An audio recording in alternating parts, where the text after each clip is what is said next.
बंधु आज एक घटना सोशल मीडिया रे घुरी बुलुची भद्रक जिल्लार कथा भद्रक जिल्ला गौरवर कथा भद्रक एक गो माफिया घरे आज चढ़ाऊ करुच्ची केन्दुझर पुलिस जिते भद्रक कथा सारा देश में आलोचना होउची भद्रक कथा सारा देश में चर्चा चली आमको खुशी लगुच भद्रक कथा पॉजिटिव चर्चा होउची ना नेगेटिव चर्चा होउची निश्चित भाव में यह एक नेगेटिव घटना यह भद्रक जिला एक दुर्भाग्यजनक घटना भद्रक पुलिस एक दुर्भाग्यजनक घटना जो घटना आपण माने देखुवे जड़े गोरु माफिया ता घर बाहर 70 लाख रु अधिक टंका पूरा पूरा सुना जगह बड़ बड़ कोठा केमिति भद्रक पुलिस जानी पार नथुला एते बड़ गो माफिया भद्रक जिल्लार सक्रिय भावे गो तस्करी करुला दीर्घ दिन है करुला लज्जार विषय आम भद्रकवासी हिसाब से आमको लज्जा लगुच भद्रक हेडक्वार्टर भद्रक ठार मात्र 1.5 किलोमीटर दूरता मध्य एसपी ऑफिस ठार कलेक्टर ऑफिस मात्र 1.5 किलोमीटर दूरता मध्य जी मुलासाही अवस्थित से क्षेत्र में पुड़ा पुड़ा टंका बाहर जो गोमाफिया रही भद्रक पुलिस जो अपारगता रही निरवद्रष्टा साजिंट आम शुणिला लज्जा लगुच भद्रक पुलिस किसी करें ना केन्दुझर पुलिस आसिले केन्दुझर पुलिस आसी रेड करमको भद्रक बासिंदा जो आम कह बुद्धिजीवी आमको कहवाक लज्जा लगुच 200 किलोमीटर दूरता मध्य केन्दुझर पुलिस आसिक रेड कर ये कौन जापारे नहीं निश्चय जापार बारंबार जिते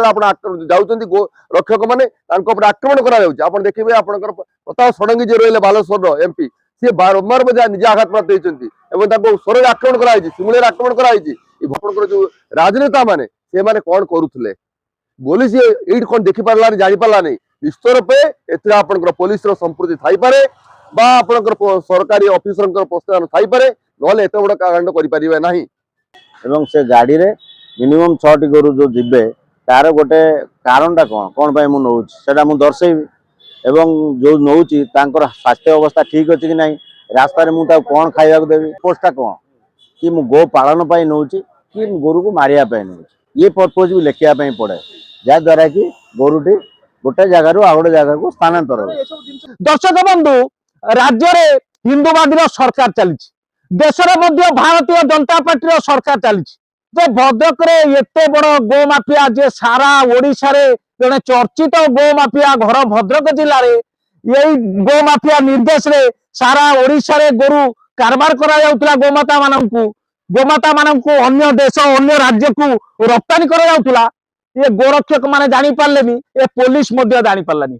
जे विरोधी दल सब बेले एठी मोचुप विरोधी दल पाटो भाषा बार नहीं विरोधी दल मुखर अभिनय करुची केवल सांबादिक एठी विरोधी दल भूमिका लिबाउचंती निज निज स्वार्थ रे राजनेता माने अछंती दिनकु दिन गोचालान राज्य हो केंद्र हो बढ़ी चली बोली जहाँ विभिन्न गणमाध्यम रे खबर प्रचार प्रसार होउची केउंझर पुलिस आसी एते बड़ माफिया को भद्रक रे धरिबो भद्रक पुलिस कौन करुची ये गोटे बड़ प्रश्नवाची सृष्टि होती बुद्धिजीवी महल में भद्रक संजीव सेनापति।